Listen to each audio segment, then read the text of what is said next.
Et si je te dis que c'est pas toi qui dirige ta vie, mais c'est l'entourage et ton entourage à toi qui la dirige.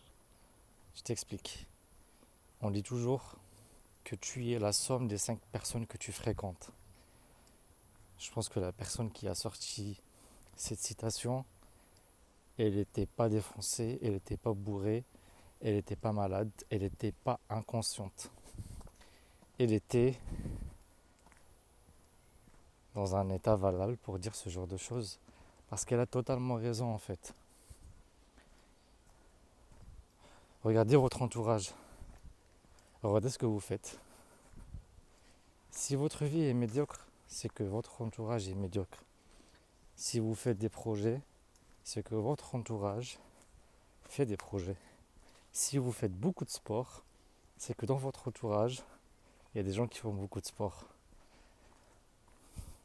La particularité à moi, c'est que depuis ma naissance, encore une fois, parce que oui, je décide depuis ma naissance d'être entouré des gens qui vont m'apporter des choses.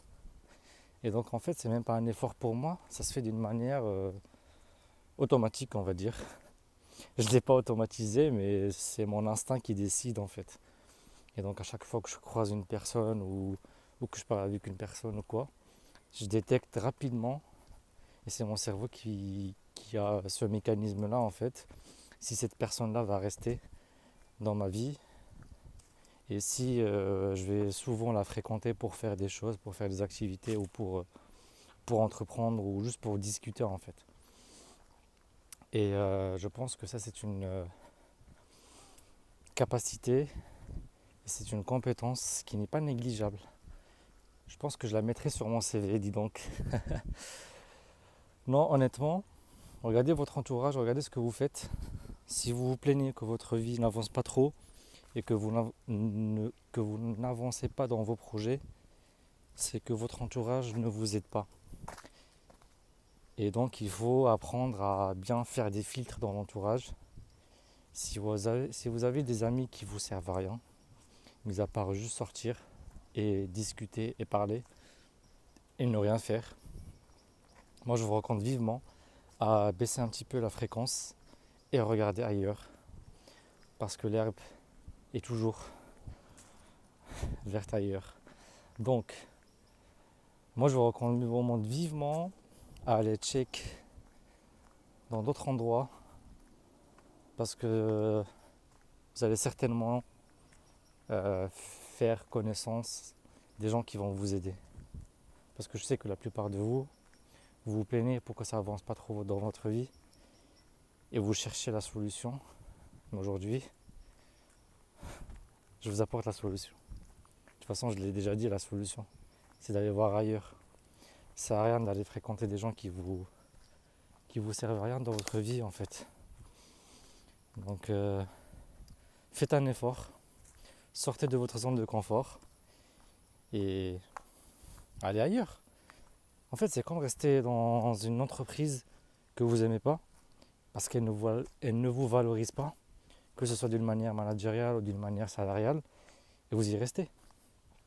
C'est comme si vous êtes en couple et que le couple est vraiment toxique et que finalement vous ne vous séparez jamais, vous restez. Ça n'a pas de sens, on est d'accord. Et bien c'est pareil, vous avancez pas dans votre vie, c'est parce que votre entourage il est médiocre, tout simplement. Et pour faire simple, il faut juste changer l'entourage. Voilà. En fait, il faut comprendre un truc. Dans la vie en général, il faut toujours simplifier les choses. Et dans les actions que vous menez dans votre vie aussi, il faut vraiment les simplifier. Si vous n'aimez pas quelqu'un, si vous trouvez que vous avancez pas trop dans votre vie, voilà, c'est bon, on arrête et on fait autre chose, quoi. Donc, ma stratégie, elle est, je perds pas le temps avec des gens.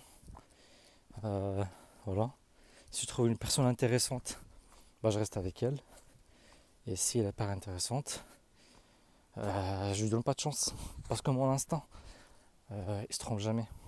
Et j'en ai croisé beaucoup de gens qui ont un instinct très développé et qui, comme moi, ne se trompent quasi jamais. Il y a toujours une marge d'erreur, mais elle est très minime en fait.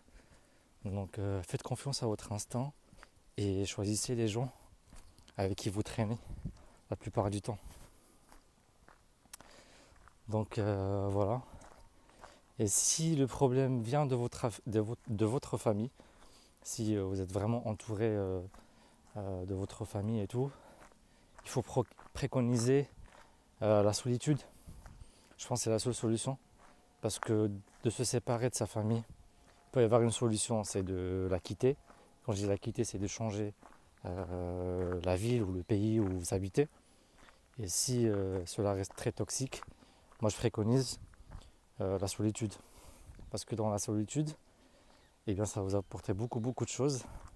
Et ça va vous détacher de vos réflexions qui ont été déjà définies en fait par votre famille et par votre entourage. Et finalement, c'est une forme de liberté. Dans ce cas-là, c'est une solitude qui est choisie, réfléchie, posée, et qui va vous apporter des bienfaits finalement, notamment la liberté. Donc voilà, c'était la réflexion du jour. Faites confiance à votre instinct. Ne vous entourez pas des gens qui ne vous servent à rien. Et voilà, ce magnifique paysage. Dites-moi dans les commentaires si vous avez un instinct qui est très développé et si vous arrivez à bien trier dans votre entourage. Et si c'est pas le cas, travailler sur ça finalement. Allez, ciao.